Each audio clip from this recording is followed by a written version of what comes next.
अत्यंत महत्त्वपूर्ण अपडेट पाहतो. हा व्हिडिओ आपण शेवटपर्यंत पाहा. रोजंदारी व तासिक कर्मचाऱ्यांना येणार आजचे दिन. लवकरच शासन सेवेत समायोजन होणार. महत्त्वाची बैठक संपन्न. राष्ट्रीय पुरस्काराबाबत नावनोंदणीबाबत महत्त्वपूर्ण परिपत्रक समोर पाहणार आहोत. हा व्हिडिओ आपण शेवटपर्यंत पाहा. 20 जून 2026. नमस्कार मित्रांनो, चॅनलमध्ये आपले स्वागत आहे. तत्पूर्वी आपण नवीन असा चॅनलला आता सबस्क्राईब करा, समोरील बेल आयकॉनला क्लिक करा.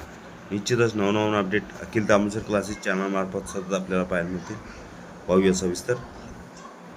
आदिवासी विकास विभागाच्या आश्रमशाळांमध्ये तासिका आणि रोजंदारी तत्त्वावर कार्यरत शिक्षक व इतर कर्मचाऱ्यांना शासन सेवेत नियमित सामावून घेण्याबाबत 16 जून 2026 रोजी महत्त्वाची बैठक झाली.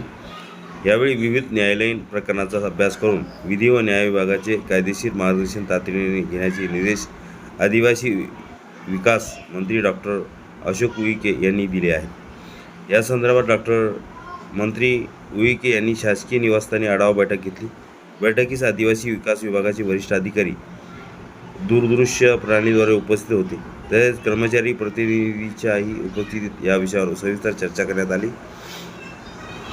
बैठकीत आश्रमशाळांमध्ये तासिका व रोजंदारी तत्त्वावर कार्यरत असलेल्या शिक्षक आणि शिक्षक कर्मचाऱ्यांच्या नियमितीकरणासंदर्भातील न्यायालयीन आदेश, शासन निर्णय तसेच विविध प्रलंबित प्रकरणाचा आढावा घेण्यात आला. मुंबई, नागपूर आणि औरंगाबाद खंडपीठामध्ये कर्मचाऱ्यांनी दाखल केलेल्या विविध रीट याचिकांमधील आदेशाचाही यावेळी अभ्यास करण्यात आला.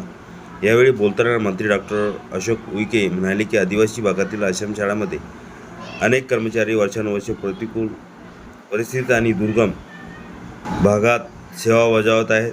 त्यांच्या मागण्या दीर्घकाळ प्रलंबित ठेवणे योग्य नसून त्यांच्याकडे सहानुभूतीपूर्वक पाहण्याची गरज आहे. त्यामुळे प्रकरण आणखी लांबवण्याऐवजी कायदेशीर मार्गदर्शन घेऊन नियमितकरणाचा मार्गी लावण्याचा प्रयत्न करावा. काही प्रकरणांमध्ये उच्च न्यायालयाने 10 वर्षापेक्षा अधिक सेवा पूर्ण केलेल्या कर्मचाऱ्यांच्या बाबतीत शासनालाच निर्णय घेण्याचे निर्देश दिले आहेत.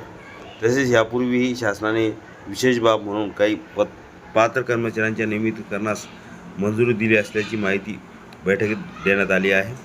न्यायालयाने घालून दिलेल्या निकषानुसार सर्व प्रकरणाचा कायदेशीर तसेच मानवी दृष्टिकोनातून विचार करावा. न्यायालयीन आदेशाची काटेकोर अंमलबजावणी करताना पात्र कर्मचाऱ्यांना न्याय मिळेल आणि शासनाच्या नियमाचे पालन होईल याची दक्षता घेण्याचे निर्देश मंत्री डॉक्टर उईके यांनी अधिकाऱ्यांना दिले. आदिवासी भागातील शिक्षण व्यवस्थेची गुणवत्ता टिकवून ठेवणे आणि दीर्घकाळ सेवा बजावणाऱ्या कर्मचाऱ्यांना न्याय मिळवून देणे ही शासनाची प्राथमिकता असल्याचेही त्यांनी स्पष्ट केले. कोणत्याही पात्र कर्मचाऱ्यावर अन्याय होणार नाही याची काळजी घेत सर्व प्रकरणे निश्चित कालावधीत निकाली काढण्यासाठी विभागीय अधिकाऱ्यांनी समन्वयाने काम करावे असे आवाहनही त्यांनी यावेळी केले. दुसरे अपडेट पाहूया. दुसरं महत्त्वपूर्ण परिपत्र आहे 19 जून 2026 संपूर्ण राज्यासाठी. सन 2026चे राष्ट्रीय शिक्षक पुरस्कार आवेदन ऑनलाईन मागवण्याबाबत महत्त्वपूर्ण परिपत्रक आहे. राष्ट्रीय पुरस्कार 2026 नवी दिल्ली 15 जूनपासून ह्या इथे दिलेले या वेबसाईटवर नामांकन सुरू होणार आहे आणि स्थानिक स्वराज्य संस्थांच्या मान्यताप्राप्त प्राथमिक अनुदानित खाजगी प्राथमिक माध्यमिक उच्च माध्यमिक शाळेतील शिक्षण आपली नामांकने वरील HTT प्रमाणे ह्या लिंकवर 10 जुलै 2026 पर्यंत सादर करायचे आहे. नामांकने अंतिम करून दिनांक 13 जुलै पर्यंत सादर करायचे आहे.